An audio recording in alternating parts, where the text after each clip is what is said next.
Hi అందరికీ. కోల్కతాలో మేము చూసే ప్లేసెస్ అన్నీ కూడా చిన్నగా మీతో షేర్ చేస్తానండి. ముందుగా అయితే మేము బోటింగ్కి వెళ్ళాము. 3 ఫ్యామిలీస్ 3 బోట్లలోకి ఎక్కామన్నమాట. ప్రశాంతమైన నీటిలో, అందమైన వాతావరణంతో, చల్లని గాలితో చాలా బాగా అనిపించింది ఈ బోటింగ్ ట్రిప్ వచ్చేసి. అక్కడే మేము హౌరా బ్రిడ్జ్ కూడా కాస్త దూరం నుంచే చూసాం కానీ బాగా అనిపించింది అనమాట. ఇది వచ్చేసి కోల్కతా నగరానికి luxury ITC royal Bengal hotel అండి. ఈ హోటల్లో సూట్ రూమ్స్తో పాటు 456 రూమ్స్ ఉన్నాయి, 7 డైనింగ్ హాల్స్ ఉన్నాయి. అలానే మీటింగ్స్కి, ఫంక్షన్స్కి, కాన్ఫరెన్స్కి ఇవన్నిటికి కూడా మంచి మంచి ప్రదేశాలు ఉన్నాయంట. అలానే కొన్ని రూమ్స్తో మనకి కోల్కతా నగరం వ్యూ అయితే చక్కగా కనిపిస్తుందంట. చూడడానికి అయితే చాలా అందంగా ఉంది కదా. నెక్స్ట్ అయితే మేము సైన్స్ సిటీకి వెళ్ళామండి. ఈ సైన్స్ సిటీ వచ్చేసి కోల్కతా నగరానికి ఒక ఫేమస్ ప్లేస్ అని చెప్పొచ్చు.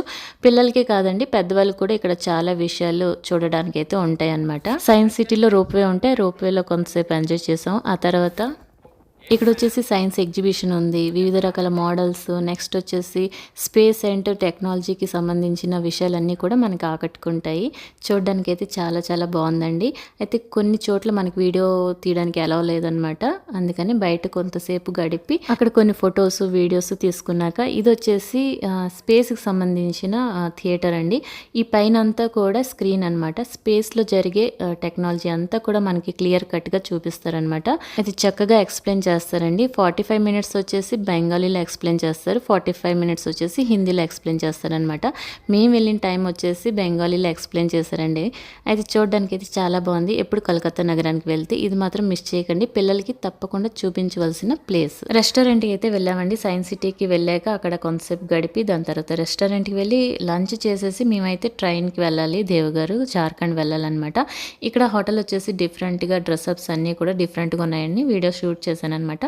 వెజ్ తినే వాళ్ళందరూ ఒకవైపు, నాన్ వెజ్ తినే వాళ్ళందరూ ఒకవైపు కూర్చున్నారు. చక్కగా ఫుడ్ అయితే కూడా చాలా చాలా బాగుంది. అక్కడ మనలాగా పప్పు, రసం, కూర అలా ఏమి ఉండదు. అక్కడ ఉండే ఫుడ్ వచ్చేసి జీరా రైస్, దాల్ ఫ్రై, దాల్ తడక ఇలాంటివన్నీ ఉంటాయి అనమాట. మేమైతే లంచ్ చేసేసి స్టేషన్కి వెళ్ళామండి. ఇక్కడ స్టేషన్ కూడా చాలా డిఫరెంట్గా ఉందన్నమాట. డైరెక్ట్ మనం కార్తో ప్లాట్ఫామ్ దగ్గరికి వెళ్ళిపోవచ్చు. ఏ ప్లాట్ఫామ్లో అయితే మనం ట్రైన్ ఎక్కుతాం ఆ ప్లాట్ఫామ్ దగ్గరికి అయితే వెళ్ళిపోవచ్చు అండి. ఇక్కడ మరి మనకి స్టెప్స్ కానీ, ఎస్కలేటర్ కానీ ఇంకేం ఉండవు అనమాట. డైరెక్ట్గా మనం ట్రైన్ దగ్గరికి అయితే కార్లో వెళ్ళిపోవచ్చు.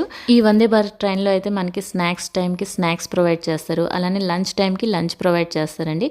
సౌకర్యాలు అయితే చాలానే ఉన్నాయి. అలానే ట్రైన్ కూడా నీట్ అండ్ క్లీన్గా ఉంటుంది. మనం చేరవలసిన ప్లేస్కి కూడా తొందరగా చేరొచ్చు అనమాట. వందే భారత్లో మేము దేవగర్కి వెళ్ళి అక్కడ దర్శనం చేసుకొని నెక్స్ట్ డే మేము అయితే మళ్ళీ కలకత్తాకి వచ్చామన్నమాట. కలకత్తాకి వచ్చాక ఈవినింగ్ వచ్చేసి మేము బిర్లా టెంపుల్కి వెళ్ళాము. బిర్లా టెంపుల్ చాలా బాగుంటుంది నైట్ టైం అయితే అనుకొని బిర్లా టెంపుల్కి అయితే వెళ్ళాము. అక్కడ వాతావరణం చల్లగా ప్రశాంతంగా అయితే ఉందండి. లోపల వచ్చేసి రాధాకృష్ణ ఆలయం అయితే ఉంది. మీరు ఎప్పుడు కలకత్తాకి వెళ్తే ఇది మిస్ చేయకండి, బిర్లా టెంపుల్కి అయితే వెళ్ళండి. ఇది బ్రిటిష్ కాలం నాటి ట్రామ్ అండి. రోడ్లపైన నెమ్మదిగా నడిచి ఈ ట్రామ్ నుంచి మనం కలకత్తా నగరానికి ప్రసిద్ధి కలిగి చారిత్రక ప్రదేశాలన్నీ కూడా చూడొచ్చు అనమాట. ఈ రెస్టారెంట్ వచ్చేసి కోల్కతాలో న్యూ టౌన్ ప్రాంతంలో ఉందండి. ఇది వచ్చేసి 4 రోడ్డుకి కలిపి పై భాగంలో రెస్టారెంట్ని నిర్మించారనమాట. పైన పెద్ద డైనింగ్ ఉంటుందండి, 70 మెంబర్స్ వరకు కూర్చోవచ్చు అనమాట. రెస్టారెంట్లో ఫుడ్ వచ్చేసి బాగుంది. మేము తీసుకుంది వెజ్, నాన్ వెజ్ రెండు వచ్చేసి బాగున్నాయి అనమాట. ఫుడ్తో పాటు వ్యూని కూడా ఎంజాయ్ చేయాలంటే ఈ రెస్టారెంట్ని మిస్ చేయకండి కోల్కతాకి వెళ్తే. మేము చూసిన ప్లేసెస్ అన్ని మీతో షేర్ చేశాను. అలానే ఇంకొక ముఖ్యమైన ప్లేస్ ఉందండి కోల్కతాలో, అది మీతో నెక్స్ట్ వీడియోలో షేర్ చేస్తాను. కోల్కతాలో చూడవలసిన ప్లేసెస్ చాలానే ఉన్నాయి కానీ ఫేమస్ ప్లేసెస్ మేము చూస్ చేసుకొని విజిట్ చేసాము. అవన్నీ కూడా మీతో నేను షేర్ చేశాను. నెక్స్ట్ ఇంకో వీడియో కోసం వెయిట్ చేయండి. ఈ వీడియో మీకు నచ్చినట్టయితే మీ ఫీడ్బ్యాక్ని కామెంట్ ద్వారా నాతో షేర్ చేయండి. మరిన్ని వీడియోస్ చూడాలి అనుకుంటే మన ఛానల్ని సబ్స్క్రైబ్ అయిపోయింది. మరొక వీడియోతో మళ్ళీ కలుద్దాం. Thank you for watching. Bye.